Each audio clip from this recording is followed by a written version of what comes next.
उपचुनावों में अकेले अपने दम पर उतरी बीएसपी ने एक एक सीट पर काफी सोच विचार कर प्रत्याशी उतारे। 40 स्टार प्रचारकों की लिस्ट भी सामने आई, लेकिन प्रचार के स्तर पर एक खामोशी दिख रही है। मतदान में बस चंद दिन बचे हैं, लेकिन बीएसपी का परंपरागत प्रचार नदारद है। ये सन्नाटा क्या संकेत दे रहा है? सवाल यह है कि बीएसपी ने चुनाव की सारी औपचारिकताएं पूरी की, फिर उसके स्टार प्रचारक अंत तक क्यों मैदान में नहीं उतरे?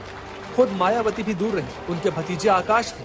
आखिर ये कोई रणनीति है या बीएसपी की नई राजनीति? बीजेपी अब कोई नई राजनीति करे, इसके लिए ये कहानी खत्म हो चुकी है। बीएसपी की हालत इतनी खराब हो चुकी है और खुद मायावती जिम्मेदार है उसके लिए, क्योंकि उन्होंने हथियार जब से डाल दिए मोदी के सामने, अमित शाह के सामने, तब से उनकी कोई एग्जिस्टेंस का मतलब नहीं है। मैं आज की डेट में ये पूछना कि वो क्यों सक्रिय नहीं है, ये भी बड़ा मुझे अटपटा लगता है, क्योंकि ये तो पहले से मालूम है कि वो सक्रिय नहीं होनी है। लोकसभा में बेहद खराब प्रदर्शन के बाद बीएसपी के सामने सबसे बड़ी चुनौती अपने जनाधार को बचाने की है।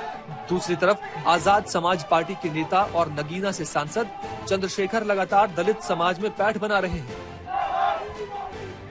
और उपचुनावों में उनकी पार्टी से प्रत्याशी भी मैदान में है।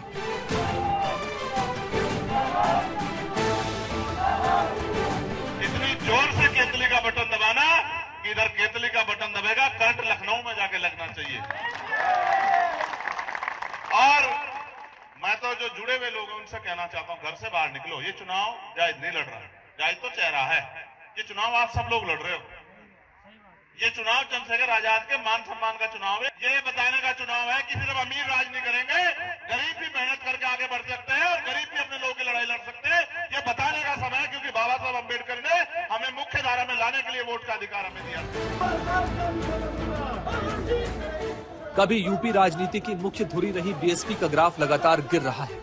2017 विधानसभा चुनाव में बीएसपी को 22.23% वोट मिले और 19 सीटें।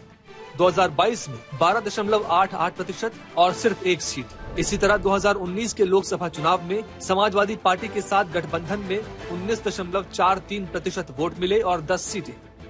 2024 में अकेले चुनाव लड़ा तो वोट मिले 9.35% और 1 भी सीट नहीं मिली। मायावती ने उपचुनावों के लिए जाति समीकरणों का पूरा ध्यान रखा और 9 सीटों में 2 मुसलमान, 4 सवर्ण, 2 ओबीसी और 1 दलित को टिकट दिया। अगर देखा जाए तो ये टिकट बंटवारा बीजेपी से ज्यादा समाजवादी पार्टी की राहें आसान करता दिखता है, लेकिन जिस तरह बीएसपी का आक्रामक प्रचार नहीं दिख रहा, उससे क्या असर पड़ेगा वो समीक्षा का विषय है। मुझे नहीं लगता कि उत्तर प्रदेश के अंदर जो पूरी लड़ाई है वो अखिलेश यादव और योगी आदित्यनाथ के बीच की लड़ाई है। समाजवादी पार्टी और बीजेपी के बीच की लड़ाई है पूरी तरीके से। उसमें कुछ एक आध जगह पर हो सकता है शायद मायावती का कुछ 1000-2000 वोट काट दे तो बात अलग है, अन्यथा मुझे तो लगता नहीं किसी तरीके से। और ये लोकसभा के चुनाव में भी देखने को मिला है और ये विधानसभा के चुनाव में भी देखने को मिला है। इसलिए मायावती का कोई बहुत ज्यादा रेलेवेंस होगा मुझे नहीं दिखाई पड़ता।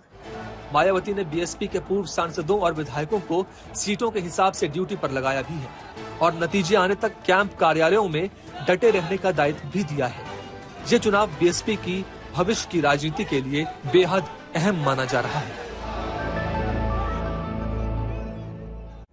2024 में ही 2027 को साधने की कोशिशें की जा रही हैं। बीजेपी अपनी रणनीति बनाने में जुटी है और इंडिया गठबंधन अपनी। ऐसे में 9 सीटों पर उपचुनाव का बूस्टर बड़ी जीत हासिल करने वाले को मनोवैज्ञानिक बढ़त दे सकता है।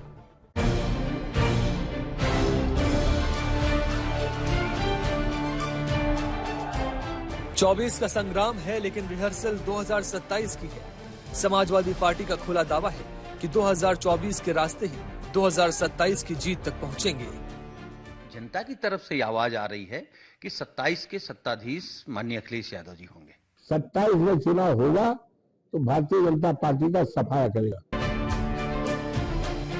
बीजेपी 2024 के लोकसभा चुनाव के नतीजों का दर्द 2024 के उपचुनावों को जीतकर भुला देना चाहती है, ताकि 2027 में ऊंचे मनोबल के साथ जाए, क्योंकि 2029 में प्रधानमंत्री के चुनावों के लिहाज से भी ये बेहद महत्वपूर्ण है। 27 से लेकर के 32 में भी फिर यही रिपीट होने वाला है, बताइए मत।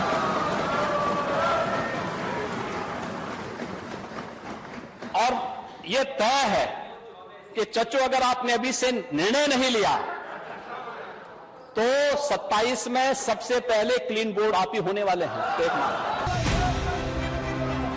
बीएसपी को यही चुनाव करो या मरो की स्थिति में ला चुका है।